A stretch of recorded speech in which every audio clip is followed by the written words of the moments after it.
खरं तर तुमच्या लढतीकडे अवघ्या शहराचं लक्ष लागलेलं होतं. तुम्ही अपक्ष असताना देखील बाजी मारली, मोठ्या फरकाने तुमचा विजय झाला. काय पहिली प्रतिक्रिया, काय विजयानंतर? हा विजय माझे सर्व सहकारी यांनी अतिशय जीवाचं रान करून जे निवडून आणलं,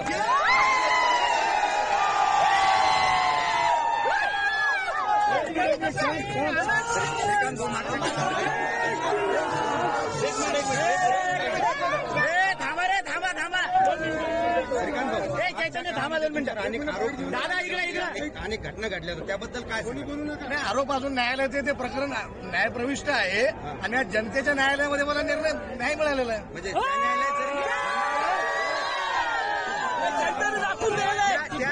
न्यायालयात जरी निकाल असला, मात्र जनतेच्या न्यायालयात तुम्हाला न्याय मिळाला असं वाटतं का? हो, नक्कीच नक्कीच.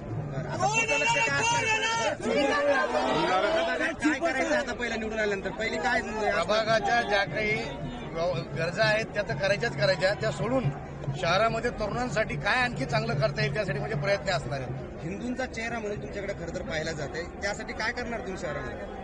तरुणांच्या शरीर सौष्ठवाकडे मी जास्तीत जास्त लक्ष देईल, त्यांना व्यसनमुक्तीकडे नेण्याचा प्रयत्न करेल. अण्णा, काय वाटतं तुम्हाला? आज इतका मोठा विजय तुम्हाला मिळालेला आहे आणि इतके मोठे हे आता सगळे तुमचे कार्यकर्ते तुमच्या आजूबाजूला आहेत, सगळ्या मित्रांनी तुम्हाला आजपर्यंत पूर्ण पाठबळ दिलेलं आहे. काय वाटतं तुम्हाला? काय प्रतिक्रिया आहे तुमची?